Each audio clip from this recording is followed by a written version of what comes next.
GK with Devendra Rohila, national GK with Devendra Rohila, project tiger. जो भी candidates Haryana civil services, HSSC, Indian civil services व जितने भी स्टाफ सिलेक्शन कमीशन की कंपटीशन प्रतियोगिताओं की तैयारी कर रहे हैं नौकरियों के लिए, प्रोजेक्ट टाइगर उसमें बहुत ही इम्पोर्टेंट विषय है।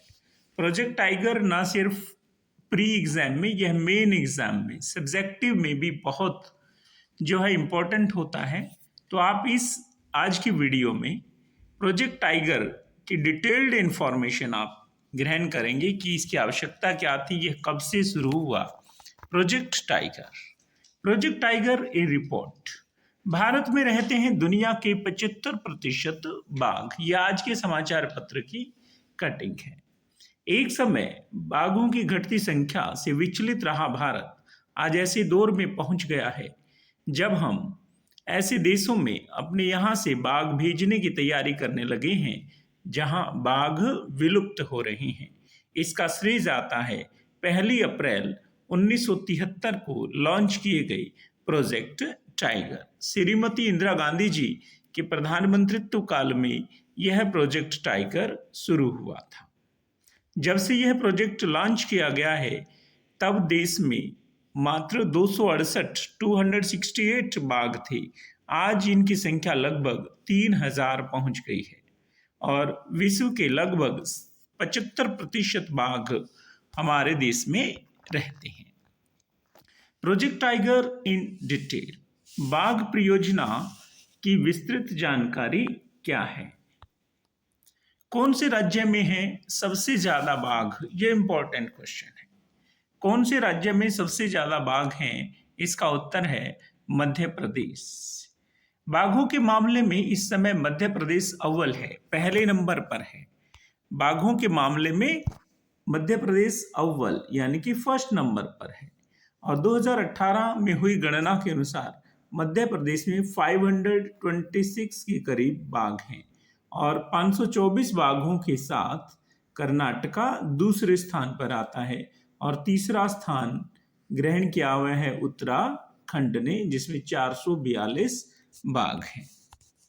नेक्स्ट, बाघ के बारे में हम थोड़ी सी इंफॉर्मेशन लें कि यह किस तरह का जानवर है। इसका वैज्ञानिक नाम, बाघ का वैज्ञानिक नाम है पैंथेरा टाइग्रिस। यह है पैंथेरा टाइग्रिस। यह बिल्ली प्रजाति में सबसे बड़े आकार का जानवर होता है और इसके शरीर की लंबाई 3.3 मीटर अर्थात लगभग 11 फीट होती है और वजन 306 किलोग्राम तक होता है। कितना वजन होता है? 306 किलोग्राम के लगभग होता है और यह जमीन पर रहने वाला तीसरा सबसे बड़ा मांसाहारी जीव है, किसको छोड़कर ध्रुवीय भालू और भूरे भालू के बाद। और इसकी पहचान नारंगी जबरीली त्वचा पर उभरी हुई गहरी धारियां होती हैं जबकि निचला भाग हल्की रंगत का होता है। ये इसकी पहचान है और इसके दांत जो हैं ये कैनाइन बहुत ही मजबूत होते हैं। बाघ आमतौर पर अपने भौगोलिक सीमा में रहने वाला और प्रायः एकाकी मगर सामाजिक जीव है। इन्हें शिकार के लिए कुछ बड़े इलाके की आवश्यकता होती है।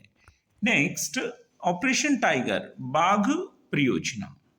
ऑपरेशन टाइगर बाघ परियोजना ये बहुत इंपॉर्टेंट है, वेरी मच इंपॉर्टेंट। इसको मत आपने बहुत ध्यान से इसको सुनना है, वेरी मच इंपॉर्टेंट टॉपिक है, बहुत ही इंपॉर्टेंट टॉपिक है बाघ परियोजना। IUCN international union for conservation of nature, IUCN international union for conservation of nature. Project tiger की शुरुआत 1969 से, यानी प्रोजेक्ट टाइगर की शुरुआत से पहले 1969 में प्रकृति संरक्षण के लिए अंतर्राष्ट्रीय संघ IUCN ने चर्चा की कि भारत के बाघों की चर्चा तो बहुत होती है परंतु संख्या बहुत कम है। इससे भारत सरकार चिंतित हुई। 1972 में इंदिरा गांधी के शासनकाल में भारत सरकार का वन्य जीव अधिनियम पारित किया गया और इसमें बाघों के शिकार पर पूर्ण प्रतिबंध लगाया गया। 1973 में प्रोजेक्ट टाइगर की शुरुआत की और कैलाश सांखला ये बहुत इंपॉर्टेंट है। Kailash Sankhla tiger man of India, इसके संस्थापक निदेशक बने। कैलाश सांखला, ये बहुत इंपॉर्टेंट है कि who was the project head, first project head of tiger project, Kailash Sankhla इसके पहले निदेशक बने। GKV देवेंद्र रोहिला, क्षेत्रफल की दृष्टि से यदि हम एरिया की दृष्टि से देखें, इट इज प्रोजेक्ट टाइगर की बात चल रही है, क्षेत्रफल की दृष्टि से भारत का सबसे बड़ा बाघ रिजर्व, बहुत इंपॉर्टेंट क्वेश्चन है, भारत का सबसे बड़ा बाघ रिजर्व है नागार्जुन सागर श्रीशैलम में। कहाँ? श्रीशैलम में, आंध्र प्रदेश में। ये बहुत इंपॉर्टेंट है, नागार्जुन। नेक्स्ट, क्षेत्रफल की दृष्टि से सबसे छोटा बाघ रिजर्व महाराष्ट्र में है, क्या नाम है? पेंच। क्या नाम है? पेंच। और सर्वाधिक ऊंचाई पर स्थित बाघ रिजर्व, बहुत इंपॉर्टेंट क्वेश्चन है, नामदफा। ये नामदफा कहाँ है? अरुणाचल प्रदेश में। और भारत के लगभग 18 राज्यों में बाघ पाए जाते हैं। और कॉर्बेट बाघ रिजर्व, कॉर्बेट टाइगर रिजर्व को पहली राष्ट्रीय उद्यान की तरह इस प्रोजेक्ट में शामिल किया गया था 1973 में। नेक्स्ट, प्रोजेक्ट टाइगर का करंट नॉलेज क्या है? प्रोजेक्ट टाइगर में आजकल क्या चल रहा है? प्रोजेक्ट टाइगर, क्योंकि 1973 में इसकी शुरुआत हुई थी और आज 1923 चल रहा है, तो इसके 50 साल पूरे हो गए हैं। कितने साल पूरे हो गए हैं?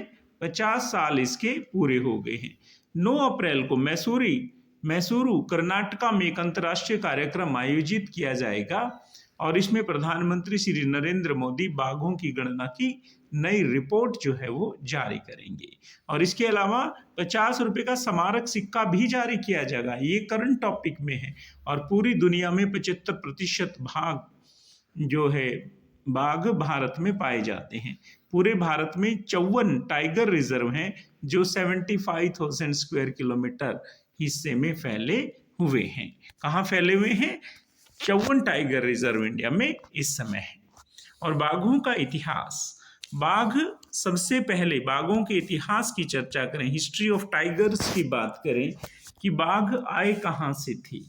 ठीक है। और ये कहता है कि कभी एक समय था जब पूरे समूचे पश्चिम तुर्की से लेकर रूस के पूर्वी तटीय इलाके तक बाघ विचरण करते थे। पिछले 100 वर्ष में इनकी लगभग 93% जो है प्रजातियां वो विलुप्त हो गई हैं, वाइप्ड हो गई हैं। 93% इनकी जो प्रजातियां हैं वह विलुप्त हो चुके हैं। कितने परसेंट? 93%। और ये दक्षिण पश्चिम तथा मध्य एशिया से सरक कर जावा तथा बाली के द्वीपों में दक्षिण तथा पूर्वी एशिया में सिमट गए। बेशक बाघ संकट में है, लेकिन अब भी भारत और बांग्लादेश की सीमा प्रदेशों में, भारत और नेपाल के तराई क्षेत्रों में, वियतनाम, लाओस, कंबोडिया में खुले सीमा प्रदेशों में बाघ अब भी पाए जाते हैं। ये साइबेरिया टैगा से खुले घास के मैदानों और उष्ण कटिबंधीय दलदली इलाकों में पाए जाते हैं।